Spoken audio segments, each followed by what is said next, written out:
a highly fatal Air India plane crash, a possibility of new quantum computers being available within the next 5 years, and our new species of humans being born. In today's video, we're going to be reacting to some of the strangest and more questionable videos that I could find on TikTok.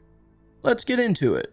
Okay guys, major breaking news. A plane heading to London carrying 242 passengers has just crashed, and the videos are horrifying. So here's what we know. The Air India plane was headed to London Gatwick, but less than a minute after taking off, it gave a mayday call to traffic control and it lost signal. Now, videos posted online show the plane very slowly losing altitude over a residential area before ultimately crashing into a doctor's hostel with a huge explosion. On board were 169 Indian nationals, 53 British nationals, 1 Canadian, and 7 Portuguese. Now, there's no official confirmation of the number of casualties yet, but things on the ground are looking devastating, especially since it crashed into such a populated area. As of right now, it's also really hard to understand why this even happened, because the captain of the Boeing 787 Dreamliner had 8,200 hours of flying experience and visibility was clear and the weather was stable. But as we know more, I'll keep you guys updated. Guys, this whole Air India situation has just got even crazier. So obviously, we just spoke about how there was a sole survivor, the impossible chances of that. Now, we're hearing that, okay, initial experts say that the reason it may have crashed is because of a catastrophic power loss. Well, turns out that someone is now posting online that they were on that plane. They showed their boarding pass and everything. They were on that plane from where it was a 2-hour flight from Delhi to Ahmedabad, where it eventually took off from. 1 minute later, it crashed. And he noticed some unusual things. He showed that the AC wasn't working, that the entertainment on the flight wasn't working, that the remote wasn't working. Nothing was working on that flight. He eventually lands in Ahmedabad safely, but that flight then takes off 1 minute after it takes off, maybe even less than a minute, it crashes. So the chances of him being alive and anyone on that flight being alive is miraculous as well.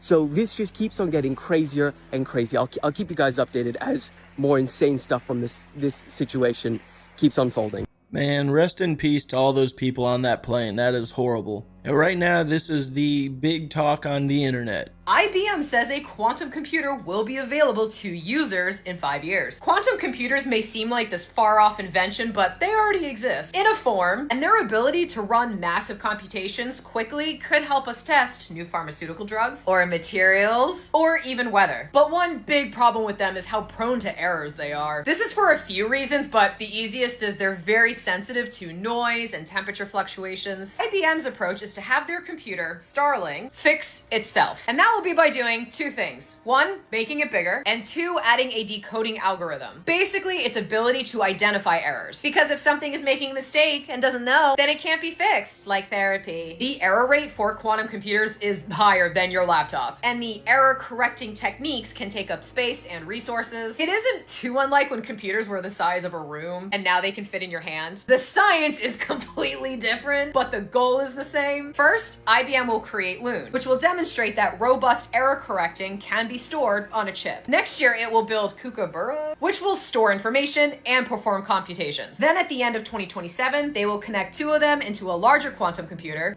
Cockatoo. If all goes well, they'll scale up and have Starlink. Keep in mind that while quantum computers will undoubtedly affect your life, they will not be replacing our classical computers. They're only better for very specific calculations. So if you want to watch a YouTube video, they're not really going to improve the experience. So while IBM says it will be available for users, it will probably be mostly like researchers and probably a lot of programmers. The paper is up, but if you want an easier read, the IBM site has it kind of summarized with videos, so be sure to check it out. That's pretty interesting, and I definitely can see that happening. My theory behind it, though, is they're not going to sell quantum computers. It's too much to take care of. So they'll probably rent out servers, and you can just have a module at home that's capable of providing you quick enough feedback from the server to act as your quantum computer. And she says that you wouldn't have a good experience watching YouTube on it, but depending on how commercialized it is, if quantum computing really bounces back and forth between multiverses, like some scientists say, why could we not have a quantum computer that's hooked up with like AI to create videos for us, and it'll be like an episode of Rick and Morty where they have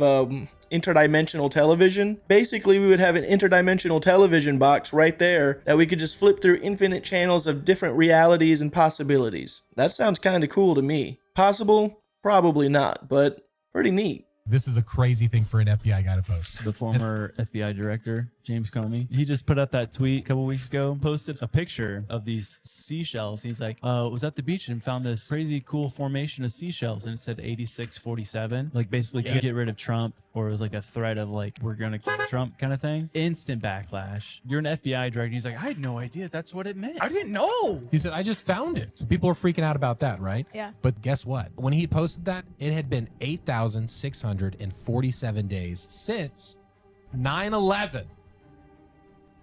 To the day. That's a bizarro Check it. coincidence. It's crazy. Like a crazy coincidence. I mean, how was that an accident? A former FBI director. Weird. Well, that sure was a big whoops-a-daisy. If that was not intentional, wow. Hey, if you haven't done so already and you're enjoying the show, give it a like. And if you're new to the channel, subscribe. I upload a video every Monday, Tuesday, Thursday, and Friday at 9 a.m. And for everyone that's subscribed and or watching, I want to thank you guys for supporting the channel. What are they doing to our food? Watch this. I'm gonna show y'all something, man. This shit crazy, right? So how y'all be going to McDonald's and Wendy's and shit, eating chicken nuggets and chicken sandwiches? Well, I'm gonna show you how they make this shit. Alright. Watch this, y'all. This is insane. Chemically separated chicken. Now watch Chemically this. separated chicken.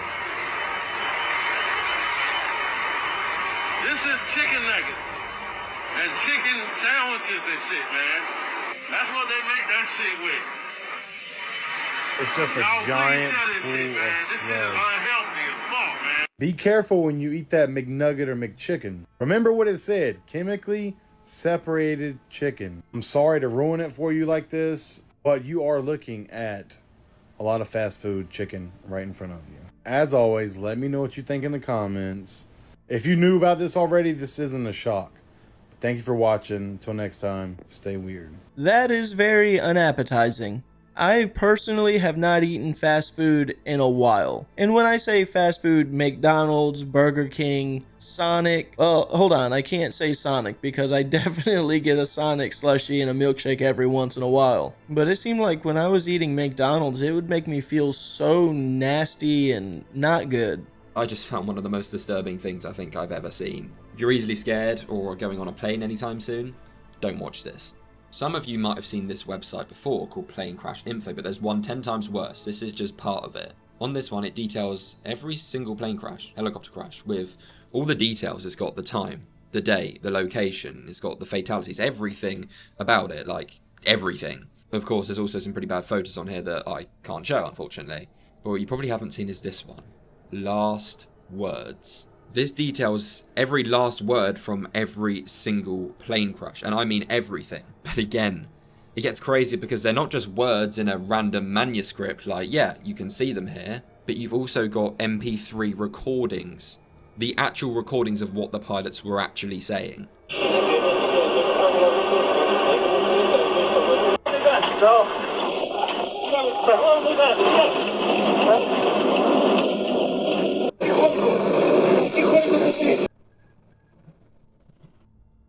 I don't personally see the need to go to the website to listen to that stuff. I mean, reading the reports about it could be an interesting thing, but listening to the audio and reading the last words, that's a little too much. All right, I've got something that'll tickle that brain of yours. What if UFOs don't just appear strange? What if they're making us see them that way?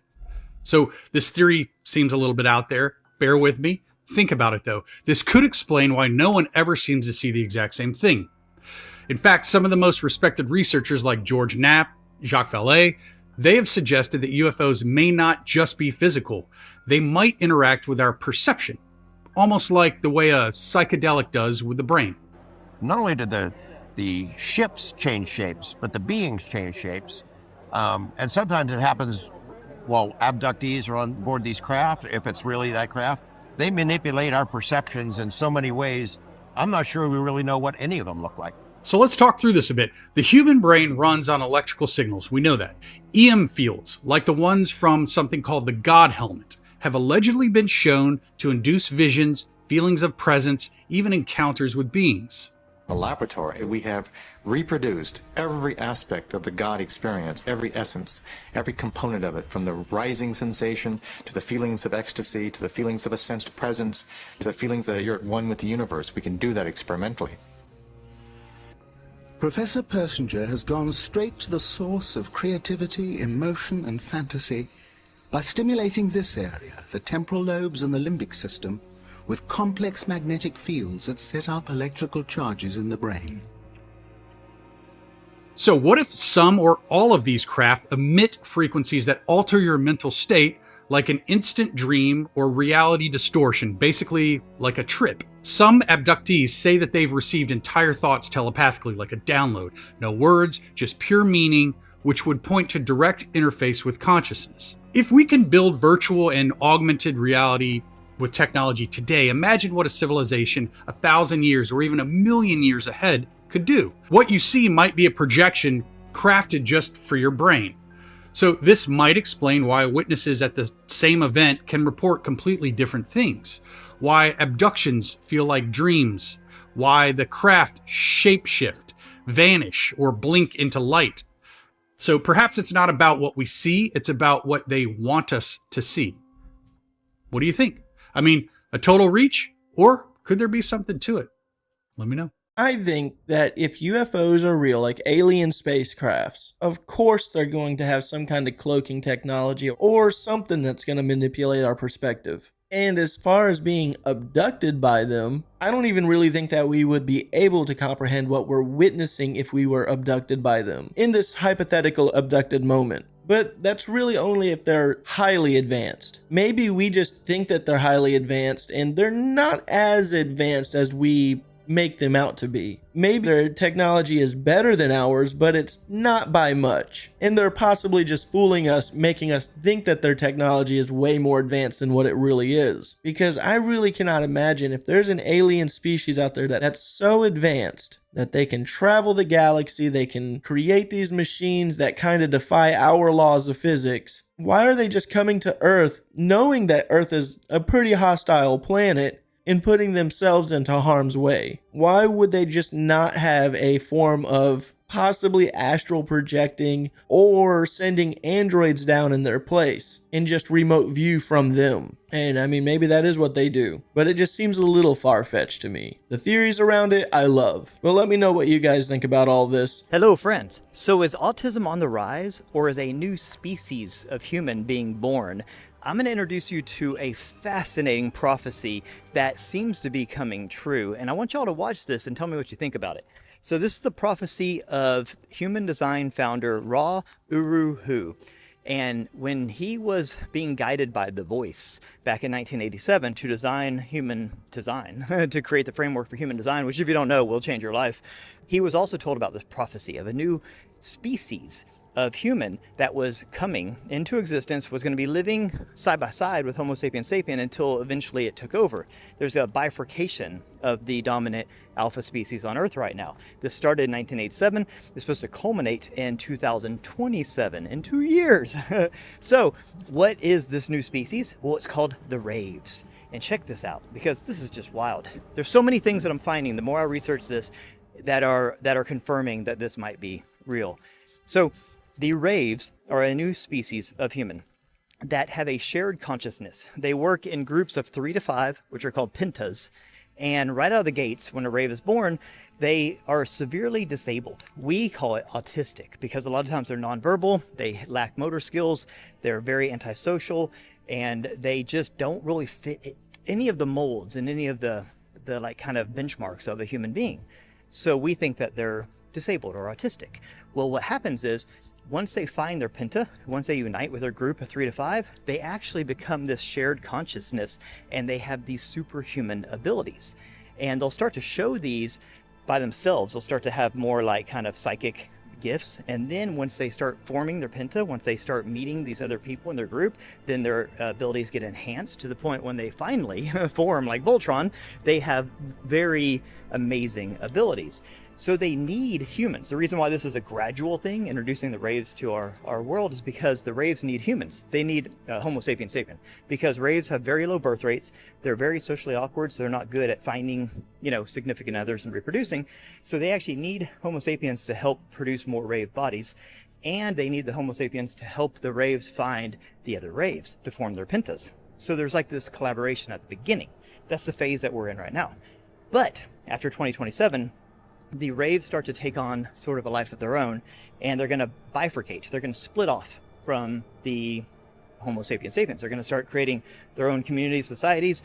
They are going to reject all of our social norms as far as like nation states, religion, government, that kind of stuff. They have their own like guidance, their own internal guidance. They don't need external guidance. So Homo sapiens sapien needs external guidance. That's why we have religions and government, that kind of stuff. We clamp on to like external people and say, I like this guy, I like this woman, they're gonna lead me. We need that leadership, we need that guidance and direction. But Raves don't. They have their own internal guidance, so they don't need any of that. All they need is to find other Raves, and what they really need is to find their penta and form their penta. And then they have these amazing superhuman abilities, and they have this shared collective consciousness, and they at that point perform their purpose.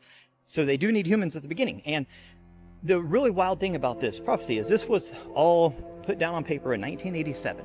And he was talking about very specifically, when we get in the 2020s, where we are now, that birth rates are going to plummet, that autism is going to skyrocket, because we're going to assume that all of these new humans are autistic when they're not.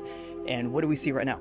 We see all that. And he also said that there's going to be this bifurcation where it's going to seem like there's like two different types of people, and that they're not going to mesh at all, and they're going to create their own basically parallel realities.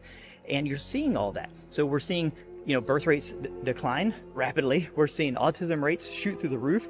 We're seeing people that cannot basically live in the society that we have. We're seeing these young generation that are self-guided and independent, basically saying, y'all's institutions don't resonate with me. It doesn't make any sense. I can't do it. And that's what you're starting to see right now. This is all prophesized by Ra Uru back in 1987. He said it was going to culminate in 2027, which is 2 years from now, that we're going to have a new species on Earth that is basically, at first, we're going to live side by side with them, help them, but then once they start forming their pentas, they're going to have such immense abilities that they will just separate themselves from society. They're going to run the world, and we're going to be their helpers. That seems to be what's happening. That's the prophecy of the Raves. I don't know, man. Let me know what you guys think. Have a beautiful day. Peace. Now, according to this guy's book, this Ra, it's a new species entirely. I've never heard of this before, so that's pretty interesting. And there's a lot of autistic people out there that are highly talented, very skillful people. But to say they're a new species, that's kind of a stretch to me. They're still the same species, just that generation is more capable for the current day.